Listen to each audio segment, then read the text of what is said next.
We don't tell them about the amount of money that even the Biden administration put in Alabama and how Alabama is benefiting as a result of the Democratic plan. Every Republican voted against it. Which side are you on? Which side are you on? Let's play this interview that we did with Dr. Joe Reed. For those of you who don't know in Alabama, Dr. Joe Reed is the chair of the minority caucus in the Alabama Democratic Party. The caucus is called the Alabama Democratic Conference, and he has been chair of that conference for a long time and basically been probably the most influential Democrat in the state for the last 10, 15, 20, 30 years. It also has been very influential, really, frankly, for the last 50 years. We spent about 50 minutes in an interview with him, half of which we were talking about his time in the 60s and 70s in the Black Teachers Union in the state, and then in his position in the merged Black and White Teachers Union immediately after the merger. So there was some interesting conversation there that you're not going to be able to hear if you're just listening to us on the radio. We'll release the full interview later. We didn't have time to include the history portion on the radio, so make sure you find us on YouTube if you want to find that. But here is Dr. Joe Reed. Oh, and so he's been basically the leader of the Democrats for the last 10, 15, 20 years as the Democrats have completely lost all power. As recently as 2010, Democrats held both houses of Alabama's state legislature. And under Reed's leadership, now Republicans have a supermajority in both houses, all statewide offices, everything is Republican. And so we asked him about kind of the state of play and how or if Democrats can come back in the state. So here's what he had to say about that. All right, folks, welcome back. You are still listening to the Valley Labor Report. My name is Jacob Morrison. My co-host is Adam Keller, and we have with us now chairman of the Alabama Democratic Conference, Dr. Joe Reed. Dr. Joe Reed, thank you very much for taking the time to talk to us today. I really appreciate it. Well, thank you for inviting me, and I look forward to participating in your program. Yes. Really looking forward to hearing from you. We've got a lot of questions, or we're really curious what your thoughts are on kind of some of the contemporary political scene in the state of Alabama. But before we do that, like I told you, we're a union radio program. Adam, my brother over here, is a former history teacher, former staff for the AEA. We're big history buffs, and we love Alabama history. And you lived through some really big moments with the teachers associations in the state of Alabama, including the merger of the Black and White Teachers Association. So I'm wondering if you would, if you could just talk to us about, your background in the Black Teachers Association in the state of Alabama and what that was like and what it was like experiencing the merger of the Black and the White associations. Well, first, thank you for, again, inviting me and allowing me to participate. I became involved in the Teachers Association in 1964. I had been a public school teacher in Trenholm High School in Tuscumbia, Alabama. That's where I taught. And I had a very warm experience there. The people in Tuscumbia were just nice. I really liked the place. And of course, that was then. And after I left Tuscumbia, I came to Montgomery to work at Alabama State University for a short spell. Then I went to grad school in Case Western Reserve University in Ohio, Cleveland. Then, of course, I also, at 26, I was named executive secretary of the Teachers Association, the Alabama State Teachers Association, which had been in existence a long, long time, stretching back to the days when Booker T. Washington was president of the organization. And the organization had a very rich history, like everything else in the South. It was segregated at that time, and it was something that Black teachers cherished, and they gave me the job, and I really enjoyed it. I brought probably a new approach to defending teachers and speaking for teachers. At that time, well, like all teachers, they were working for the state of Alabama. There were certain things that teachers in Alabama, in particular the black ones, couldn't say or do, particularly as it related to race relations, as it related to segregation, as it related to discrimination, those kind of things that was kind of taboo with the black teachers. So here I came along a youngster. I was a veteran, and I've been involved in the civil rights movement, and of course I've been involved in the city movement particularly, and also when I came on, I had been identified with the civil rights movement. In fact, the last speech that Dr. Martin Luther King made in Montgomery, Alabama, was at Maga Street Baptist Church, and he asked me to stand up because he was glad to see that the teachers of Alabama had identified with the civil rights movement. And so there we were. And of course, for 5 years, the Alabama State Teachers Association existed. And during that 5 years, we negotiated the merger between the Alabama State Teachers Association, the black organization, and Alabama Education Association. So here I was kind of out of the civil rights community, not out of the teachers community, because I spent more time out in civil rights. I had been teaching because I didn't teach off and long, but I enjoyed teaching when I did teach. So I joined the Alabama State Teachers Association October 1st, 1964 in Montgomery. And then, of course, we merged in 1969. So that's a little background on where I was. And I was very much involved and very supportive of the civil rights movement, and brought a new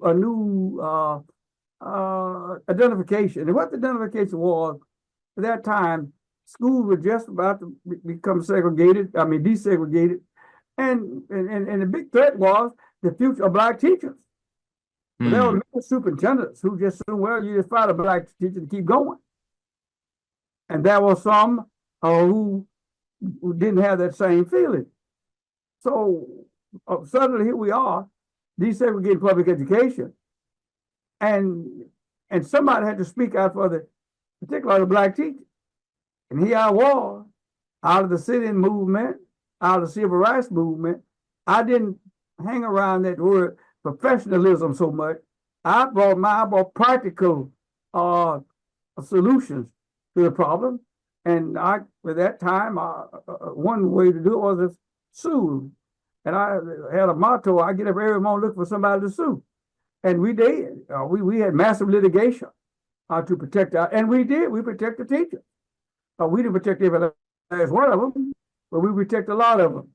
And those who came to us with a good claim, we defended them. And that was many other things we brought. That was prior to the merger. So when we put the merger together, one of the part of the merger agreement was that I would handle teacher protection. I'm not a lawyer, but I had sense of no right from wrong. And so there we were. And we got involved in massive litigation. The court, Middle District Court of Alabama, had already ruled that the schools were going to be desegregated. That came down in March of 1967. And of course, after that happened, the Alabama State Teachers Association filed a lawsuit to intervene in that case because it was a statewide lawsuit, and we were allowed to intervene in it.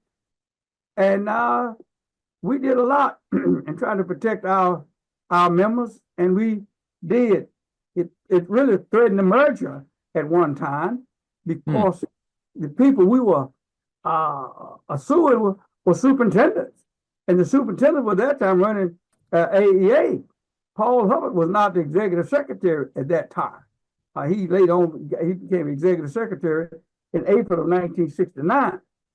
But the bottom line was, then the National Education Association, NEA, then said, all right, we'll intervene instead of the ASTA, because ASTA was going out of business as an organization. the the AEA board didn't want to take the litigation because we were still suing school boards. They were the culprits. And then, of course, NEA assumed responsibility for the litigation. I became, in effect, a little czar to protect the teachers, which worked out very well. And we did. And for 42 years, I worked with the Marriage Association, and I retired some 13 years ago, come 31st day of this month, 13 years ago. And there we are. So I'm retired now. I've been retired for 15 years. So I'm doing okay. My friends and my mind is still good. And so as long as my friend tell you your mind is good, it's okay. But they start telling you your mind is a little unpredictable, then you need to know you need to do something. So I've been volunteering free of charge, no cost to anybody, for the Democratic Party. The Alabama Democratic Conference has an organization that I work primarily for, but I'm very much involved in the party as a whole. Mm-hmm. Right. Yeah. I believe, and I don't think you'll be offended by this. I believe that you're the same age as my grandfather. I think you're 83. Is that right? No, man, I'm older than your granddad. If he's 83, I'm 86. 86. Yeah, I'm yeah. 86. If I'm as spry as you are at 86, but tell him hello for me if he's still. I will do that. Tell My him hello, granddaddy wish does a him lot well. of the volunteer kind of stuff. My granddaddy's a preacher, and so he does a lot of kind of preacher duties. Tell him to stay busy. Tell him to stay busy. Yep. And to help his mind. Get up every morning and do something, and don't get caught up in these soap operas. Yeah. Absolutely. Yeah, that's right. I want to stay in that history for a little bit. You talked about the merger of the white and the black education organizations, and that's interesting about how kind of your level of militancy about protecting black teachers at one point potentially threatened the merger. I think that's really interesting. And the newly merged AEA, as I understand the history, really kind of made its name by pushing back against Governor Wallace's attempt to raid the state pensions fund. And now Governor Wallace was not the last one to try to raid the pension funds. And the teachers and firefighters have been at the forefront of fighting back against every one of those attempts. But the 70s is kind of when the AEA as an organization really stepped into the scene. And the 60s and 70s across the country saw a lot of public sector organizing. That's when my union really took off, was in the 60s and 70s. AFGE with organizing in the federal sector. We know that Martin Luther King's last speech was in support of a public sector sanitation strike in Memphis, right? And so I'm wondering how did you experience that wave of organization throughout the country from here in Alabama? Did you perceive yourself to be a part of this broader national kind of burgeoning labor movement in the public sector, or did you see yourself and what was going on in Alabama as maybe something separate from the national trends? No, my concern and my thoughts and my involvement all kind of went across state lines. It was more national in scope and what have you. And what I mean by that is, and I want to make a good distinction between the two roles. Paul Hubbard was the executive secretary of the Alabama Education Association, the marriage organization. Paul Hubbard was from Fayette, Alabama, up at Hubbardsville. And I was from South Alabama and Connecticut County, Evergreen. So there we were. We were both put together, but we were both young men. Paul was 3 years older than I am. And of course, he's in heaven now. But the bottom line is, Paul was a great guy. He'd read the scripture. He was a good fellow and a courageous fellow, very practical, and broad-minded enough to see the handwriting on the wall. I remember telling him once that, Paul, you got to turn the corner. You got to turn the corner. Don't stay in this rut that your predecessors were in. Things are changing.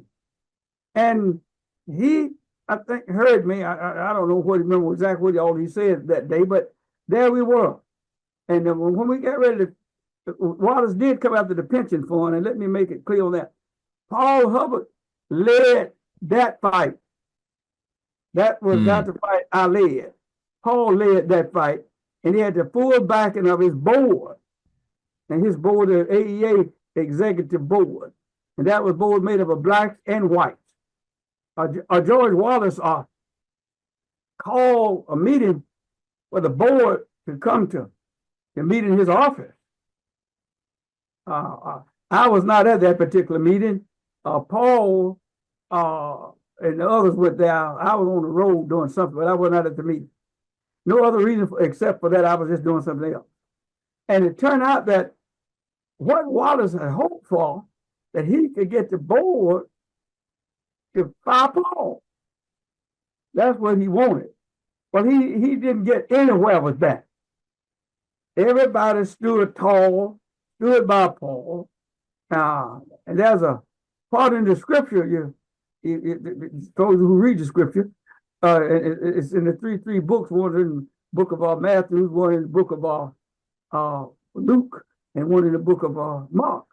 And it talks about binding the strong man to take the house.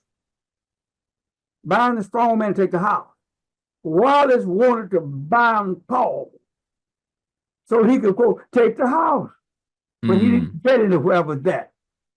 And that thrust Paul into the limelight across the state, and it made Paul more acceptable to the teachers of Alabama. They lined up in a herd behind Hubbard because, again, you talk about their pensions, you talk about their livelihood, you talk about their bread and butter, and that's what really happened. So Paul handled that particular the chief. He was the chief lobbyist for AEA. I was the chief litigant for AEA when we moved. And it worked out very well. We complimented each other. We shared things with each other, and that it worked out all right. So Paul succeeded in killing that bill in the legislature.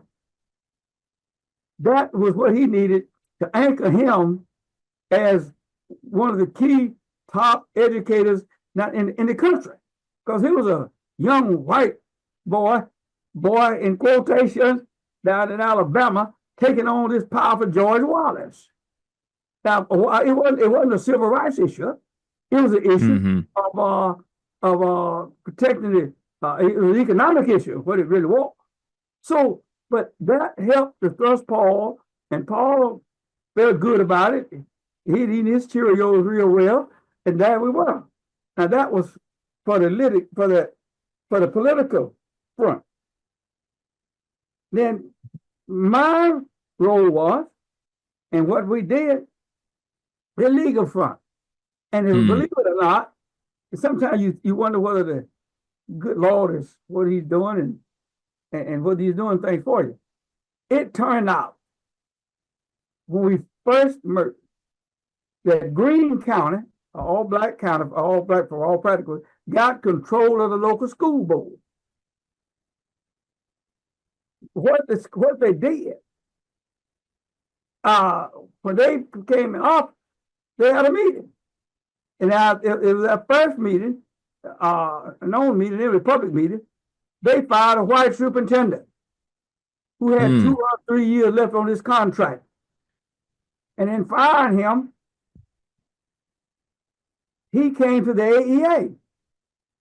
As luck would have it, and I call it luck of what have you. He came in and he went to see Paul. Paul told him, no, you need to go across the hall and talk to Reed. So he came across and talked to me, named Hilton Issue. I don't know whether he's still living or not, but at any rate, he's a very nice fellow, as what I could tell. And he told me what his problem was. And I told him, I said, you got a good case. Because you got 2 years left on your contract, and they summarily fired you for no reason. You can be, we'll defend you. And it turned out we defended him. We defended him.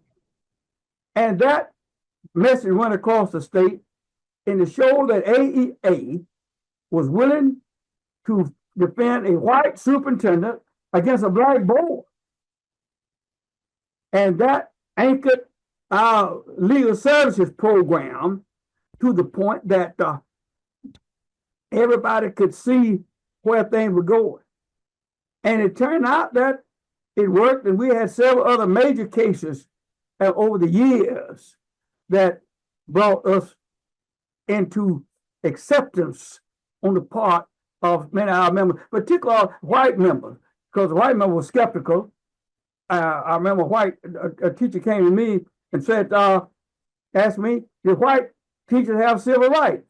I looked at it and smiled and laughed. I said, ma'am, let me tell you something. Don't you think white folks wrote a law in this country and gave all the rights to blacks and didn't get themselves into things? Well, the bottom line was, it was that kind of attitude, that kind of atmosphere in which we worked. And it worked out all right. Hey, 5 seconds. Just wanted to say that this is only possible because of our donors. If you want to see more of this, then consider donating yourself at tvlr.fm/donate. So I'll go ahead and skip a couple of the questions that I had about some of the history, and we'll have to get you back on to talk some more about that.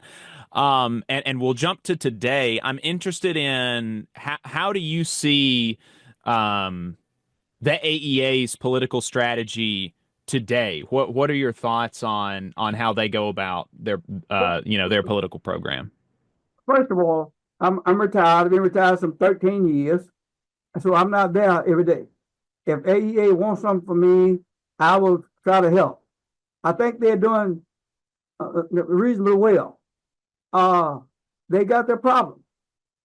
Paul Hubbard and I were kind of unique, and things were different. So overall, I commend and support and believe that the AEA is doing well. They didn't have the experience that we had when we came in. It was different rats in the barn. So here we are. But to answer your question precisely, I think they're doing fine.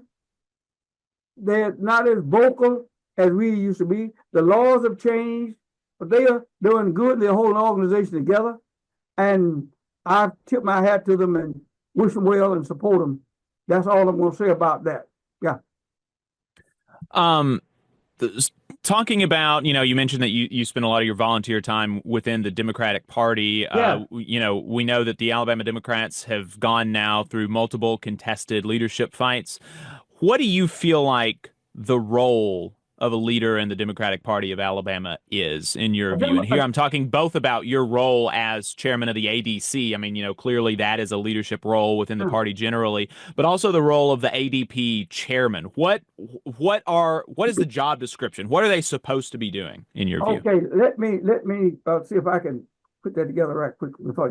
What I want to mention is that political parties exist for the purpose of winning elections.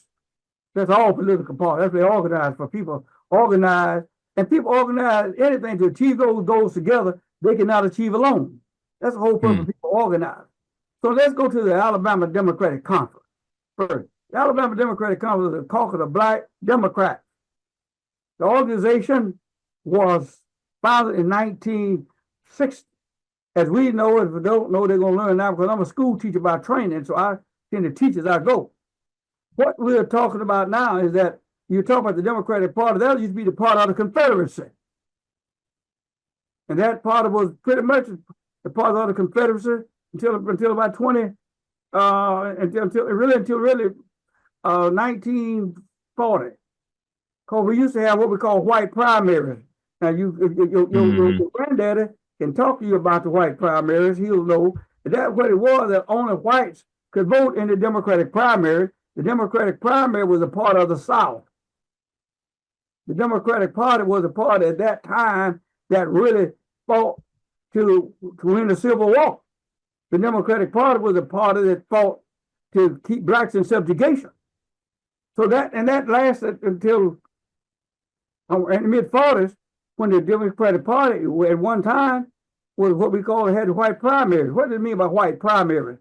Only white people could vote in the primary, with a few exceptions where some white got some black that was captured in the sense that he could control that person, but often get a black and they could vouch for him, and it gave the white man 2 votes, what it really did sometimes. Mm-hmm. But all of that happened. But then in 1944, 45, and 46, there was a case out of Texas called Smith versus Allwright. That particular case, then the Supreme Court ruled that whites could no longer restrict blacks from voting in the Democratic primary. So blacks started voting in the Democratic primary, but not a whole lot. Blacks didn't ever get the really right to vote until 1965, when Lyndon, 64, when Lyndon Johnson, 65, when Lyndon Johnson signed the Voting Rights Act. So, but the Alabama Democratic Congress was founded in 1960 for the purpose of trying to get political recognition and political attention on the part of black people. Our goal was, and it certainly is my goal, was to get blacks in every chamber of government in Alabama, and also to elect white people who would be sympathetic to black folk aspirations to help participate in the government. That was pretty much what it was. So now that happened, of course, in 1948, when Hubert Humphrey from Minnesota gave a civil rights speech. Yes, just a civil rights speech. In 1948, at the Democratic Convention in Philadelphia, when the South walked out and left Humphrey's civil rights speech on the table. Now, what happened after that? We passed the 1965 Voting Rights Act, and that's where blacks really got the attention, started getting the attention of politicians. Now, you may or may not know, I guess you do, that in 1948, when the South walked out, in 1952, John Sparkman, the junior senator from Alabama, from Huntsville, what did he do? John Sparkman was on the ticket with Adams Stevens running for vice president of the United States for the Democratic Party in 1952.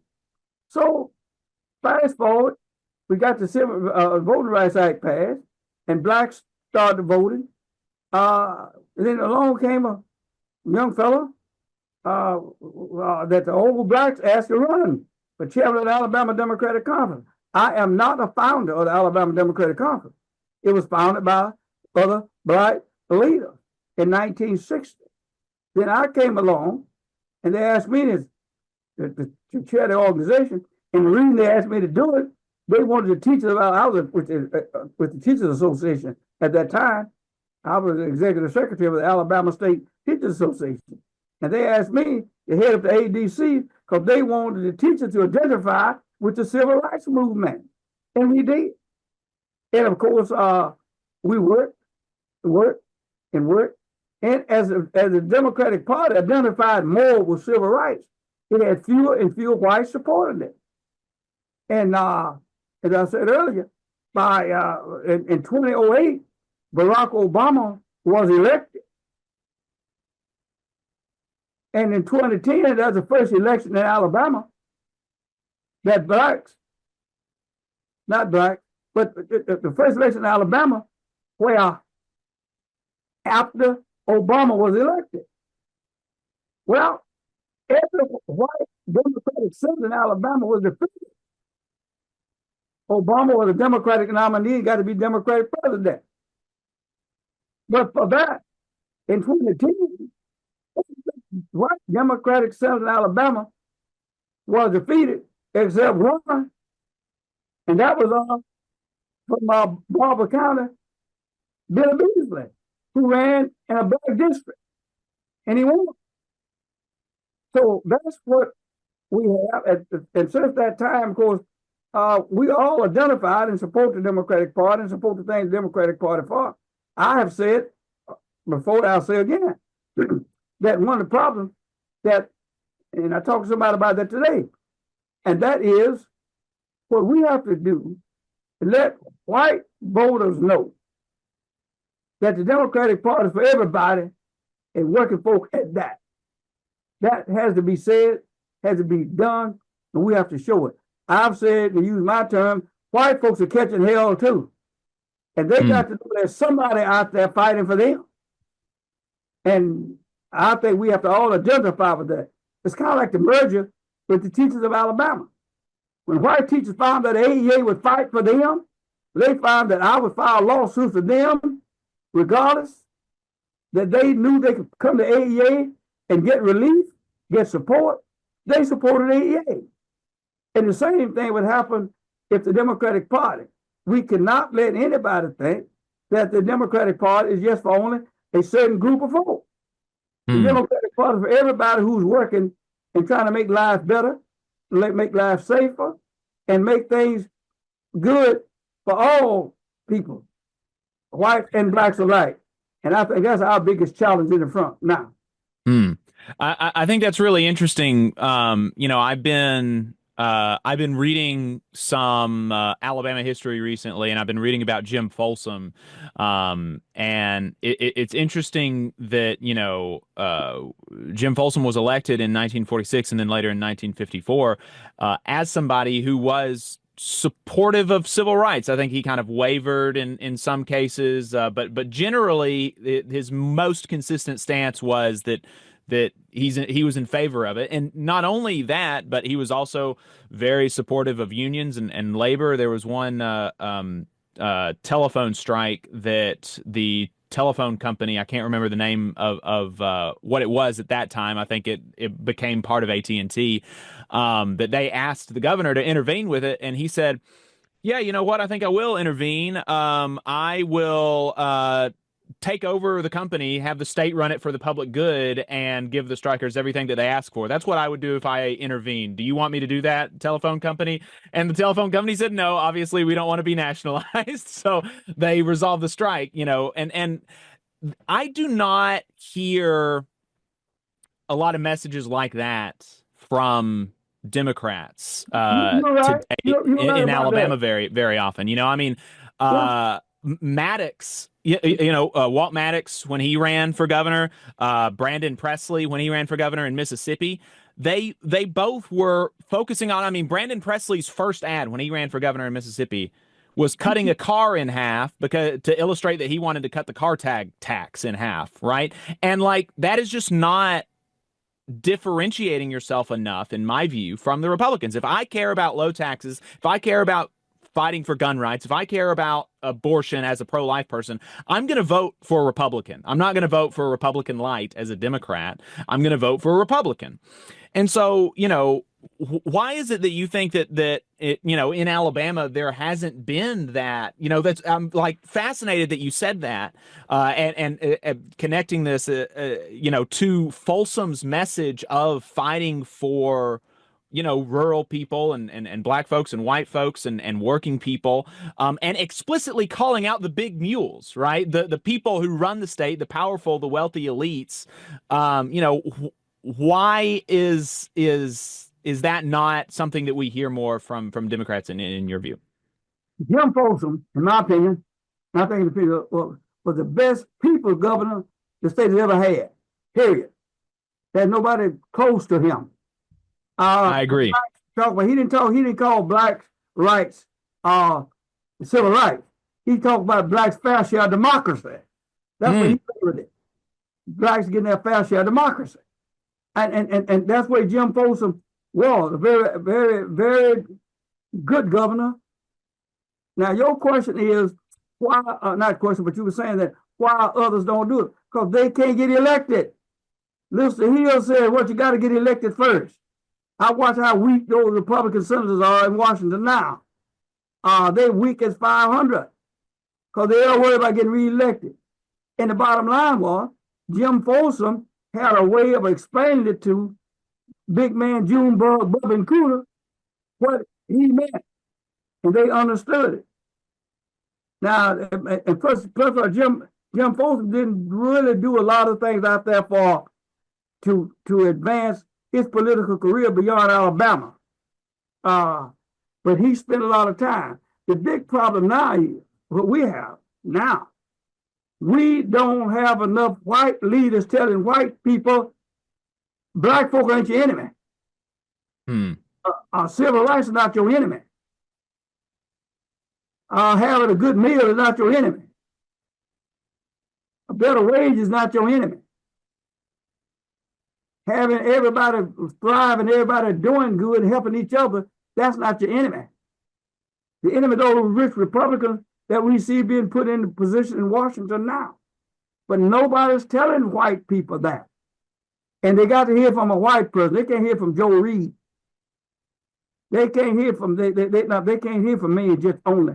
They got to hear from white people who are telling them. I'm doing my memoir, and there's a section of my memoir I just read it last night that I've always said that because black folk want fairness, that black folk want fairness, there's no reason for white people to be threatened. There's no reason if black folk got the right to vote, the white folks are threatened. There's no reason if black folk get good jobs, that white folks are threatened. Mm-hmm. That the bottom line is that everybody got to let all flowers bloom. Let us help each other. And I learned a lot that when we put the merger together between the Alabama State Teachers Association and Alabama Education Association, we spent a lot of time. I look back at it is almost insulting to each other. And that was, we spent a lot of time arguing over things that didn't mean anything. And as soon as Paul Hubbard and I got together, somebody said we threw out, paid no attention to it, locked up and said, what is it that really holds us together? And what is it that hurts us? And my favorite remark was in my farewell address, and many times on my way when I worked with the teachers of Alabama, I would tell white teachers and tell black teachers that there was one thing that can hurt us. There's one thing that can divide us, and that's race. If you let race get between us, we'll be weak. But keep race out of it, we'll win. And that's what we got to say to the people of Alabama.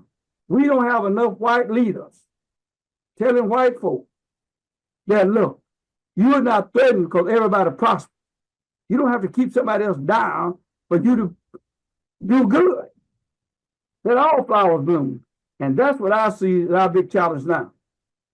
It's really the thing that you said about the White Teachers Association and the Black Teachers Association spent a lot of time throwing barbs at each other for some amount of time that ultimately were not helpful and ultimately not really relevant or meaningful to the lives of the rank and file teachers, and that is, as somebody who I don't consider myself a Democrat necessarily. I almost always vote for the Democrat. I'm a union member first and foremost. I'm a unionist. I spend my time in the labor movement. That's the thing that I'm committed to and I believe is going to make the most impact. But and so kind of from the outside looking in, I did spend some time in Democratic Party activisms, but kind of from the outside looking in to a certain extent, it feels to me like there are a couple of factions within the Democratic Party that are having that are throwing barbs at one another that are ultimately not really that meaningful, frankly, to me and to my life and to the life of working people. And I don't see really any attempt from either side to kind of reconcile and create a plan to build something better than the Democratic Party that Alabama has had for the last 15 to 20 years that can actually fight back against the Republican dominance that has taken over the state since 2010. Since 2010, Democrats we have very few Democrats running for office. There's a lower turnout. And aside from arguably a stretch from 2019 to 2022, I think that it's fair to say that you and your allies have had control of the party apparatus during that era. You did one thing. Yeah, well, really quickly, and I'll get to my question, and it's the last question. Okay. During You this missed one era, thing. Yeah, during this era, like I said, I think that you've been allied with people who've had control of the apparatus, and if people who had been over a record like that were coaches at Alabama or Auburn, their bases would be clamoring for them to be replaced, right? If we had you missed one thing. and then I'll get to the question's coming, I promise, and then this is the last question. Okay. I'll let you take it wherever you want. So why should Alabamians have faith in the continued leadership of Reverend Kelly and Dr. Reed at the Alabama Democratic Party, and what is the plan that y'all are going to have for the next few years to try to fight back against the Republican dominance, because it's been bad for working people. I think it's been very, very bad. And so why should we have faith in you, and what's the plan, I guess? Well, I think it's a good question, and I'll give you got to first of all think about why the Democratic Party is like it is now. Black folks didn't leave the Democratic Party. White folks left the Democratic Party.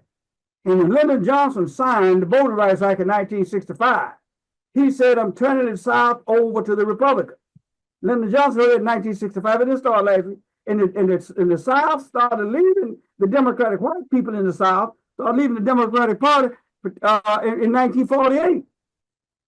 And they started leaving. If you go back and look at the data will show you year after year, election after election, whites are shifting more to the Republican Party, because the Republican Party is replacing the Democratic Party as the favorite party among white people, because whites will left the party because of one prime thing: civil rights. When they left Philadelphia in 1948, it was for civil rights. So when you get that, I can tell you, nobody tells about the Hubbard night. You know what that's about. You may not, but don't look it up. Then what about that's Huntsville? Are you from Huntsville? Look at Huntsville. Everybody in Alabama now ought to go to Huntsville and go out there and go by John Sparkman's grave. He said, "Thank you, Senator Sparkman." Because Senator Sparkman laid the groundwork for everything in Huntsville, Alabama. We want the economic power, economic development, but it was white people who left the Democratic Party. And some of us, well, the Democratic Party left me. You ain't going there. You still going to wages. You still going to segregation. Still going to discrimination. Yes, you got left. You got left because you weren't going any place, and therefore you lost. But it's the Republicans left, the blacks still in the Democratic Party. And as I said earlier, it's not going to be the black people, it's not going to be Randy Kelly and Joe Reed bringing white folk back to the Democratic Party. It's got to be white people telling whites to come back to the Democratic Party, because the blacks still there. And the blacks are still there saying, thank you, Senator Hill, for the Hubbard night. Thank you, John Sparkman, for Huntsville, Alabama. Thank you for the congresswoman, congresspeople, for the Black Warrior River and the project. All of those things. Those are thank you for the military bases. Those were the things that guys brought back. I mean, the guys, I'm talking about the senator. That's why you got so many military bases in the South. Because they use our influence, so they knew that the South could benefit. But it's not the responsibility. It's my responsibility as chairman of the Alabama Democratic Conference is to keep blacks and try to keep them in the party. And they stay in the party because some young ones some are ready to leave. But the bottom line is not our responsibility, it's white leaders' responsibility to tell them why and how they ought to be Democrats and not Republicans. That's how that is. So it's not that. That's the reason. And Lyndon Johnson told us that in 1964. I think that, I think that there's some truth to some of that. I guess I would be interested then in, do you feel like it's the chair, the role of the chair to try to engage with, as you see it, leaders in the white community to try to. I gave a speech out in Baldwin County a few years back. It was about 60 people in the room. 2 blacks and about 58 whites. I spoke on why I'm a Democrat. Just the thing I just talked about. John Sparkman talked about the military bases, talked about Lister Hill and the Hill Burtonite, what set up hospitals all across this country. Talked about Lyndon Johnson, what he did, a Texas school teacher who did all the things he did. So I'm not going to go through all of those. But when I got through, folks came up to me as though I was Elvis Presley. And they came up to me and said, I didn't know that. I didn't realize that. You know why? Because nobody was telling them.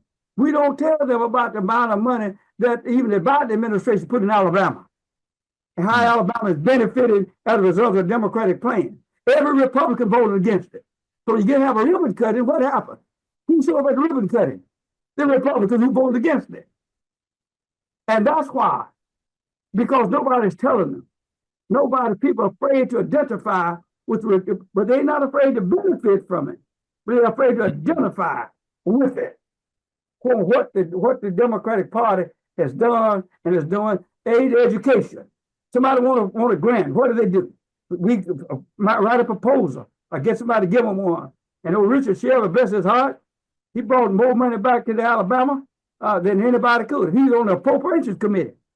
And Richard Shelby did a good job. He left the Democratic Party and went to the Republican Party.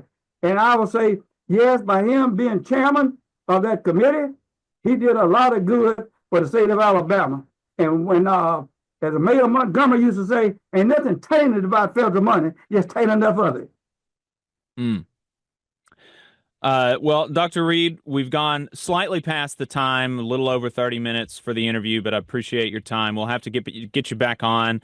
Lots more to talk about, both from the history side of it and the contemporary political scene. So appreciate you taking the time, and I'm sure we'll be talking again in the future. I thank you very much for inviting me. You've been a kind host, and I appreciate it, and that I hope I've been helpful. Appreciate it. Yes, absolutely. Thank you so much. All right. Hey, 5 seconds. Just wanted to say that this is only possible because of our donors. If you want to see more of this, then consider donating yourself at tvlr.fm/donate. All right, folks, we're back from the interview with Dr. Joe Reed. Wanted to record some of our thoughts while they were fresh on our mind.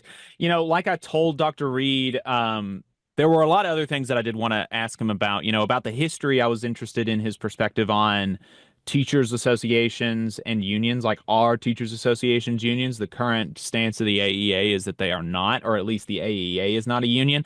I think properly understood, it should be a union. But I think that's kind of part of the problem in my view of the AEA.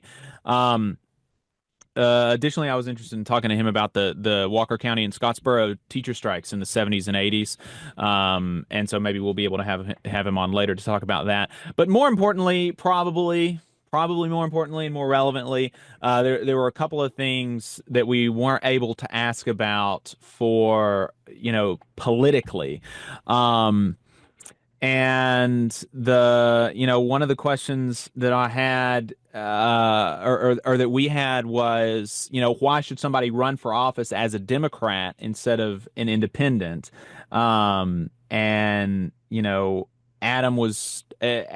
mentioned to me that it seemed like there was a lot of kind of deflection and as far as the accountability of the leadership to kind of make things better. And so, Adam, I guess, what are your overview, like just general thoughts and reactions to what we just had with Dr. Reed, the conversation that we just had with Dr. Reed, and what are some of your responses to some of the things that he said? Yeah, it was really interesting. He said some things that I think you and I wanted to hear in terms of organizing and a populist message of uniting white folks and black folks across Alabama. And that was really interesting because, that's not probably how a lot of folks would characterize his message. There's debate on whether he really is reinforcing that message in lived reality, in terms of, in his influence is he pushing that kind of message? Because, I mean, let's be clear, he is probably the most influential Democrat in the state of Alabama during your entire lifetime and probably my entire lifetime, right? I'm 35. The ADC gained significant influence within the Alabama Democratic Party as a result of a lawsuit, I believe, in 1990. And so, since then, he has been able to handpick significant numbers of the leadership of the state party. The vast majority of the state party chairs are, his people, quote unquote, his allies that he helps get elected into those positions. And, I thought the question that we had was very important in the sense that if this was a football coach in the state of Alabama that had been losing for 14 years, there's no fan base in the state that would accept that, right? And I think there was no accountability for that. As you pointed out, Democrats in the state of Alabama have been unable to field candidates in recent elections. They are unable to raise funds on any legitimate, comparative basis to what the Republicans are doing. They have minimal infrastructure. I mean, it's not a party for all intents and purposes. It's not like a coherent, dynamic political organization with a lot of people involved. It barely counts as that, right? So him being the most influential and kind of leading this era of defeat, I don't think it's a good answer just to say, well, more white leaders should talk to more white people about all this. I don't see that as an acceptable answer to why your organization and the party your organization helps to run can't field candidates. Right. Can't run the message that you're talking about, right? Yeah. Right. You're talking about a message of populism and solidarity. Or, that's kind of how I'm characterizing it, but that's how I interpreted it, right? And that's the kind of message we believe should be spread across this state, right? Building the coalitions, because the reality is that Black folks are a minority in many, if not the majority of the districts in the state, right? And so if you want to contend for power outside of those majority minority districts, like in the Black Belt or certain urban districts, you have to have coalition with white folks and Hispanic folks and people of all backgrounds. Like, it's called winning a majority. You have to have a winning majority. And I have not seen any plan from anyone in the Alabama Democratic Party that I can tell to build a winning majority. What is a plan to win? How are you going to do it? What do you want to do? How are you going to address these issues where you can't field candidates and you can't run competitive campaigns? And when you do find candidates, it's just a name on a ballot, right? Or it's someone that's not even running on values that appeal to people, as you pointed out, right?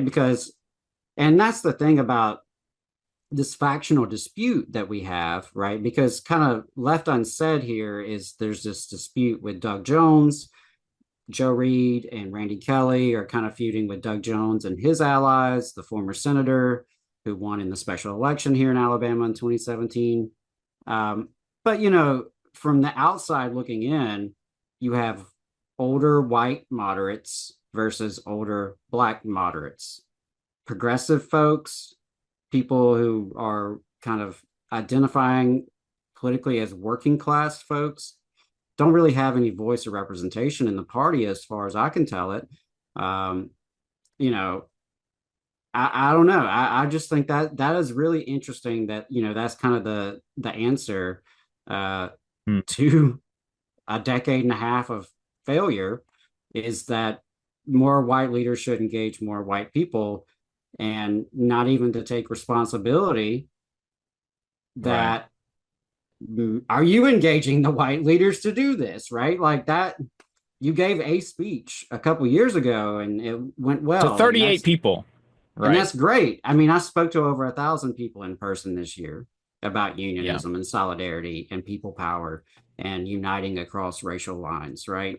But we have to do more, clearly. And like, so that's confusing to me to say, I'm not hearing this message. We need to get this message out. It's like, dude, y'all are the ones to do that, right? Like, theoretically. So those were some of my initial thoughts. I would have loved to dive more in the history and talk about collective bargaining in that context of the public sector union wave we described. Educators in a lot of states won collective bargaining rights, and in some cases, even the legal right to strike. That didn't happen in Alabama. I would have loved to talk more about why that didn't happen. Was that even something, him and Dr. Hubbard and the AEA leadership, was that something they even were interested in? Right. Is that something that rank and file teachers were talking about and interested in at the time, right? We do have examples of strike activity later in the late 70s, early 80s, like you mentioned. So I would have loved to have gotten more into that history, but, those were some of my thoughts about the contemporary situation.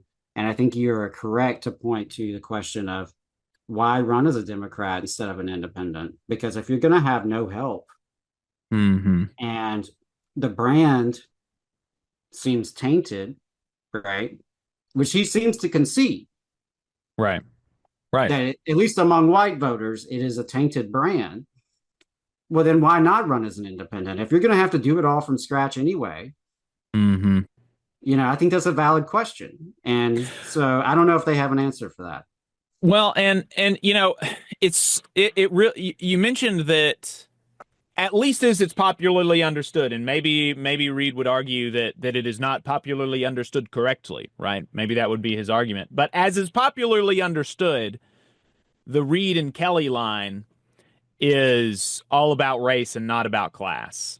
It really sees race as first and foremost, and race as the sole explanation for why the Democratic Party has lost influence in the state of Alabama.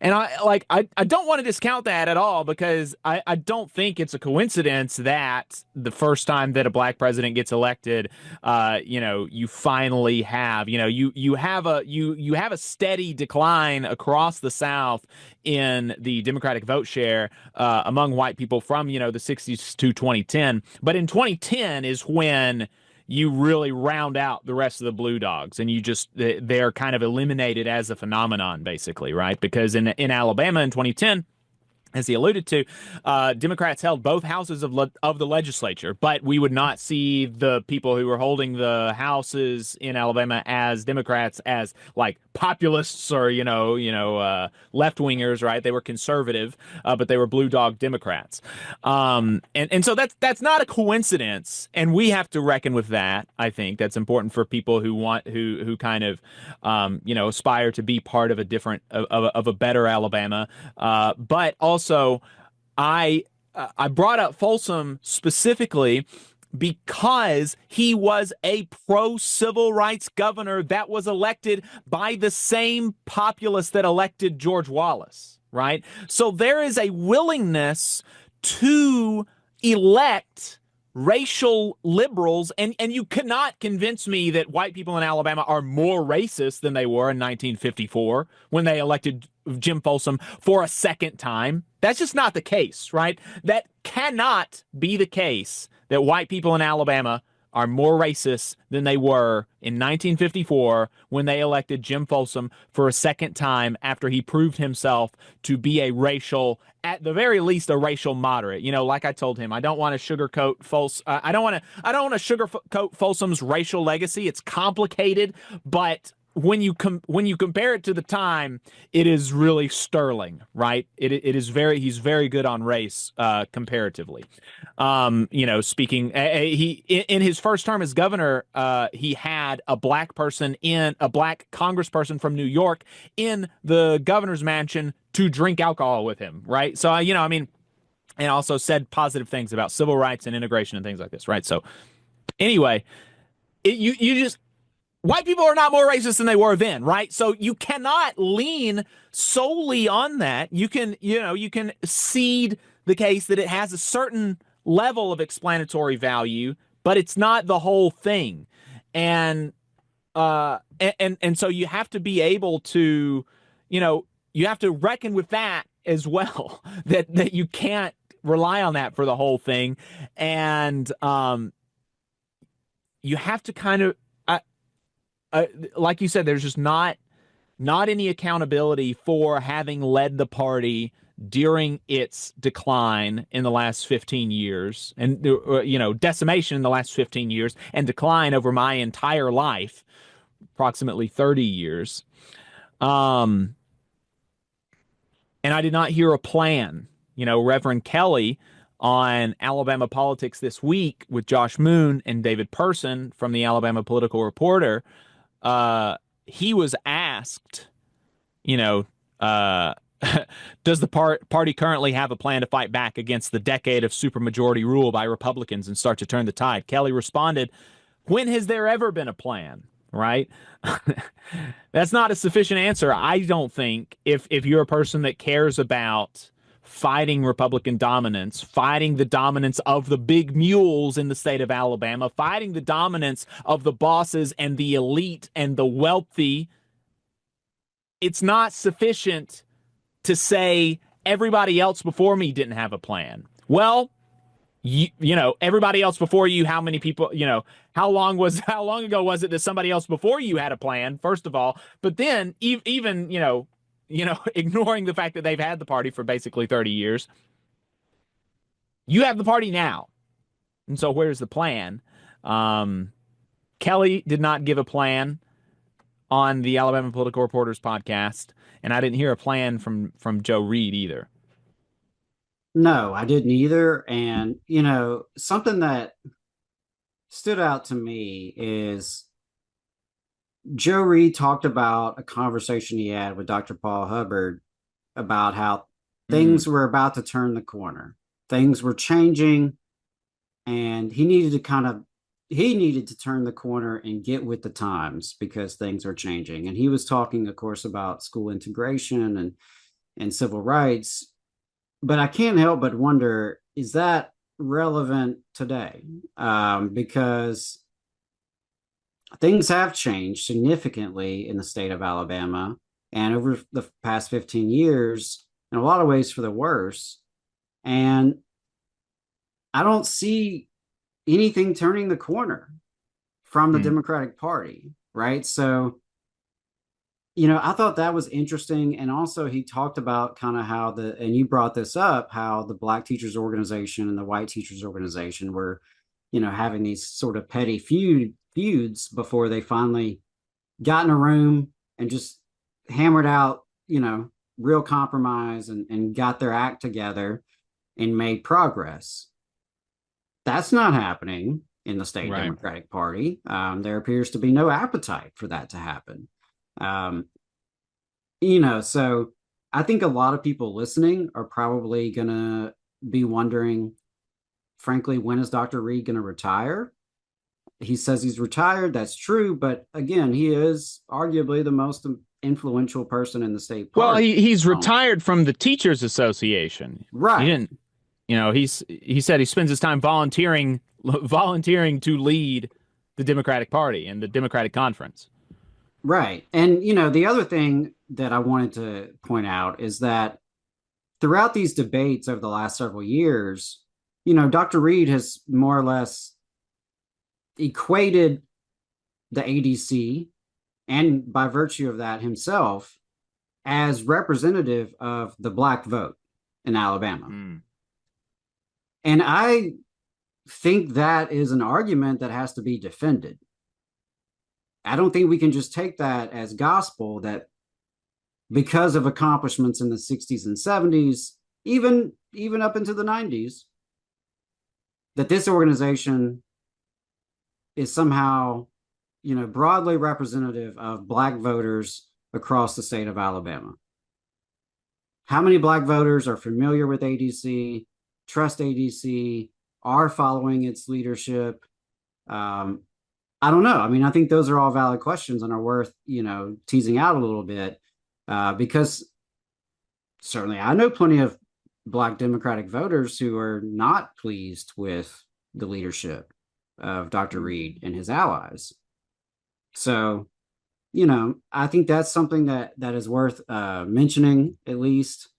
I think, I still cannot get over the idea that to point out the problems in messaging while failing to acknowledge that, you're the one who's supposed to be doing it, theoretically, as a leader. And if your grand strategy is to recruit more white leaders to engage with more white communities, what is your plan to engage these white leaders? Who are these white leaders? Are you mapping them out? Are you mapping out the relationships they have and the relationships you have with these people? I mean, is any of that happening? I mean, maybe it is. I'm not on the inside, but those are just some things that come to mind. Yep. Well, I'm sure that folks, when they hear this, will have some reactions, and we will react to those reactions. I don't have any other thoughts on my mind right now, immediately post interview. So, do you, Adam? I think I'm gonna mull it over for a couple of days. We'll see how I'm feeling Saturday. There you go. All right. All right, folks. We'll see you live. And we're live. We're back. We're still in overtime. Thanks, everybody, for tuning in. That was our immediate reactions to the interview from Joe Reed. And after having listened to the interview again, after having gone through it live, I am just struck at how frustrating it is that the questions were not actually answered. Is there a plan? Is there a plan was answered with, we need to talk to white people. Well, is there a plan to talk to white people? What's the plan to do that? We need to do this was the answer in part, at least, to that question. Should people trust my leadership? I can't even remember how it was answered, but I was not given a yes or no and why people should trust my leadership. And so, after having sat on that for a couple of days, hearing the lack of answers to questions is definitely frustrating. And were I somebody that was committed to the Alabama Democratic Party, I would be frustrated listening to that. I'm frustrated listening to that, even if somebody who is not a member or active participant in Democratic Party politics. Right? I'm frustrated as somebody who wants an alternative to the Republican dominance of the state. And, whatever form that takes, ultimately, I'm not ambivalent about the form that it takes, but any alternative would be a welcome reprieve, frankly. And so, And then also, like we talked about, kind of the lack of accountability. Just like no introspection about to what extent are we responsible for what has happened in the last 15 years for sure, but the last 30 years generally.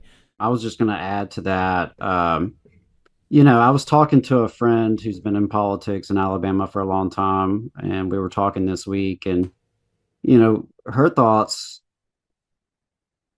You have to wonder, do some people just really want to be a big fish in a small pond?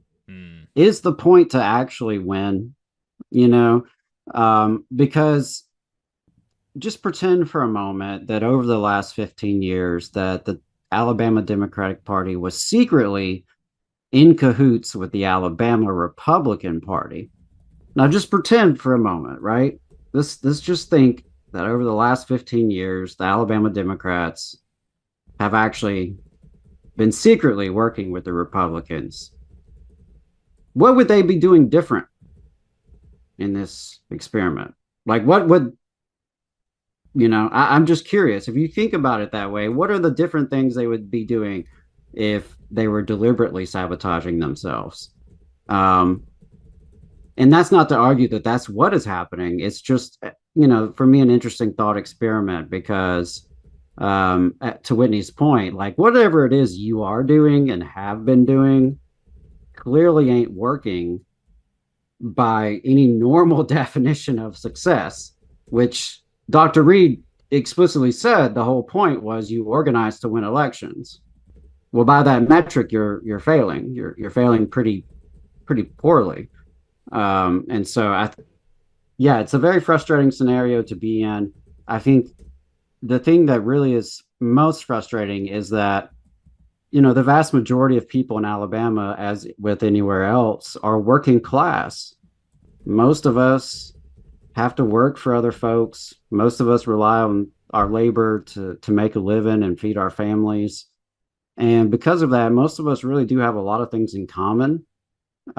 Even with the very, strong divisions along racial lines and religious lines and gender and everything else that we experience here, particularly in Alabama, there's so much that unites us, and there's such a lack of representation of everyday working people. Even where Democrats do win offices in Alabama, it's often folks that are, frankly, Chamber of Commerce sponsored and not necessarily representing the interest of their working class constituents. And so I think that's what's most frustrating for me, is just to know that working people, the vast majority of us, white, black, gay, straight, migrant, native born, whatever you look like, where you come from, most of us are working class, and we are not being heard in Montgomery.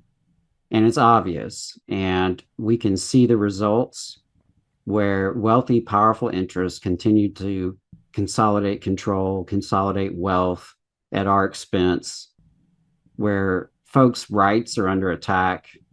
And, every season there's a new group we're supposed to target and supposed to be scared of and, supposed to go after. And we're supposed to focus on that instead of the fact that Alabama has some of the worst quality of life of anywhere in the entire developed world. Like, we don't even have the quality of life of an average American in Alabama. That's how bad things are. We joke, thank God for Mississippi, because it's usually us and Mississippi ranking 49, 50, 51 in all these metrics. And that's just pitiful. It's embarrassing. We can do better. We should do better.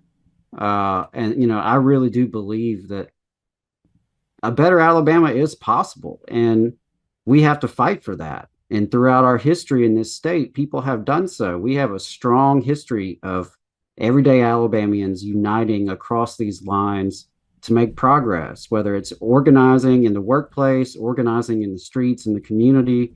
We have won a lot of things for a lot of material benefits and real rights for working people in this state. And that's the kind of energy that we need again. And it's just very frustrating yet to see folks who have influence, who have power, who have, titles, and not see the leadership.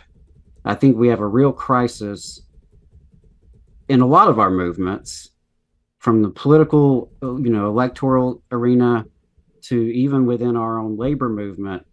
I think we're facing a lot of crisis in leadership. And I think that's something we all have to reflect on.